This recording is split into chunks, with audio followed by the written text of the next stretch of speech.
Today, we take a moment to remember and celebrate a handful of closed restaurants, each with its unique story and flavors, that once delighted the palates of their patrons. Bill Naaps. A taste of home. Our journey begins with Bill Naaps, a heartwarming home-style eatery that welcomed its first guests in 1948 in Michigan. With an unwavering commitment to quality ingredients, Bill Naaps offered a menu filled with comforting classics. But it was their dreamy chocolate cake that became legendary. Regrettably, in 2002, this beloved establishment closed its doors. Bill Naaps once flourished with more than 60 locations across the United States.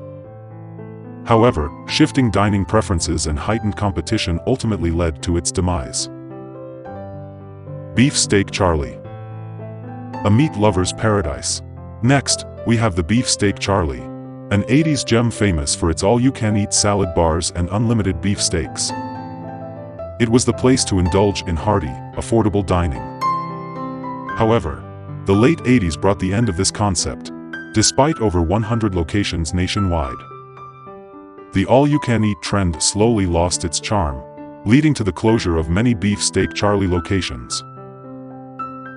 Boston Sea Party. A seaside escape. The Boston Sea Party, an 80s seafood paradise that transported diners to the coast with its fresh offerings and nautical-themed decor. Lobster bisque, clam chowder, and crab legs were the stars here. Sadly, the late 80s saw this maritime haven close down, influenced by changes in the seafood industry and shifting dining trends. More than 50 locations left behind cherished memories. La Petite Bellagine. A taste of France. A charming French bistro offered a delicious slice of France in the 80s. Escargot, coq au vin, and crème brûlée were the stars of this culinary show. Although the specific closure year varies by location, maintaining the authenticity of French cuisine proved to be a challenge in a changing culinary landscape. Mr. Steak. A sizzle of memories. Mr. Steak started its journey in the late 60s. Known for its juicy steaks and classic sides, it provided a timeless and quality steak dining experience. Mr. Steak's legacy was built on excellence, but as consumer dining habits shifted and competition intensified, various locations faced closure. The specifics varied by location, but the sizzle eventually faded. Red Barn. A fast food revolution. Our next stop takes us to the Red Barn, a fast food phenomenon that made its debut in 1961. With fried chicken, hamburgers, and a unique Big Barney sandwich that combined roast beef and fried chicken, it swiftly captured the hearts of many. As we fast forward to the late 1980s, the beloved Red Barn, once boasting over 300 locations, closed its doors. The rise of fast food chains and shifting consumer preferences contributed to the end of an era in fast food history. Carol's. Where fast food memories were made. In the 60s, Carol's brought its mouth-watering burgers and fast food fare to the American dining scene. It became a place where friends and families gathered to create cherished memories over delicious meals. In the following years, various Carol's locations met different fates, with specific closure years varying. The fast food landscape grew increasingly competitive, and evolving consumer tastes influenced the closures of these nostalgic eateries. Valley's Steakhouse. A fine dining tradition. The story of Valley's Steakhouse dates back to 1933. With its prime steaks and seafood, it provided a refined and upscale dining experience. Families, couples, and patrons celebrating special occasions frequented this fine dining establishment. In 2010, Valley's Steakhouse, once an emblem of sophistication and culinary excellence, concluded its journey. Economic challenges and shifting dining trends brought the curtains down on this timeless fine dining tradition. White Tower Hamburgers. The towering taste of nostalgia. Next, we venture into the world of White Tower Hamburgers. This iconic chain first emerged as a haven for hamburger lovers in the early 1920s. With its distinct architecture and classic diner-style menu, it quickly became a part of the American culinary fabric. Over time, the White Tower network expanded to numerous locations, each serving up delicious burgers. Sadly, as the years passed, the lights dimmed on these towering edifices of flavor. Changes in the fast food landscape and economic shifts led to their eventual closure. Chicken George. The fried chicken legend. Now, we step into the world of Chicken George, where the aroma of crispy fried chicken filled the air. It first sizzled its way into the hearts of diners in the 1970s, becoming a household name for those in search of delectable poultry. But as time marched on, these charming chicken joints, beloved for their golden brown fried delicacies, began to vanish.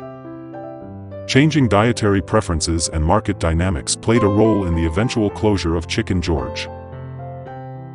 Sandies. A taste of simplicity. We reach Sandies, a fast food delight that emerged during the 1950s. It was a place where simplicity was celebrated, and classic burgers and fries took center stage. Families and friends gathered at Sandies to enjoy the uncomplicated pleasures of fast food. The 20th century saw Sandies proliferate with locations that served up the essence of fast food tradition. However, as the industry evolved, and the tastes of consumers shifted, many Sandies locations quietly closed their doors. Delights. Where healthy met delicious. Our next destination is Delights, a restaurant where healthy and delicious came together. This culinary gem opened its doors during the health-conscious era of the 1980s, offering patrons a menu that emphasized nutritious and low-calorie dining options. Delight's mission to provide wholesome choices struck a chord with many. Yet, as the years passed and dietary preferences evolved, the health food trend waned, contributing to the closure of these eateries. Royal Castle. A timeless burger classic. Welcome to Royal Castle, where juicy, square-shaped sliders captured the hearts and appetites of diners. This classic burger joint opened in the 1930s and introduced a style of burger that would become iconic. The charming Royal Castle venues, with their delicious offerings, remained a cherished memory for many. However, shifts in the fast food landscape and evolving consumer tastes led to the eventual closure of these burger destinations. Wags. The drive-in experience. Now, we journey to Wags, the drive-in dining experience of yesteryears. These roadside destinations provided a unique opportunity for patrons to enjoy their meals in the comfort of their cars. Wags' nostalgic charm and car hop service made it a memorable spot for diners. The drive-in era was, indeed, a distinctive chapter in American dining. But as time progressed and the drive-in concept became less common, many Wags locations closed their car hop service forever. Childs. A tradition of elegance. Finally, we arrive at Childs, a name synonymous with elegance and fine dining. This upscale restaurant chain served patrons in the early 20th century, offering a menu that included classics such as oysters and lobster. Childs' legacy as a symbol of refined dining is etched in history. Yet, economic challenges and the changing landscape of fine dining led to the eventual closure of these grand establishments. These closed restaurants, each with its unique story, flavors, and memories, remind us that the culinary world is an ever-evolving tapestry. Although their doors may be closed, the joy of dining they once provided lives on in the hearts of those who had the privilege of dining within their walls. Please feel free to share your opinion or experience in the comments with either of these restaurants.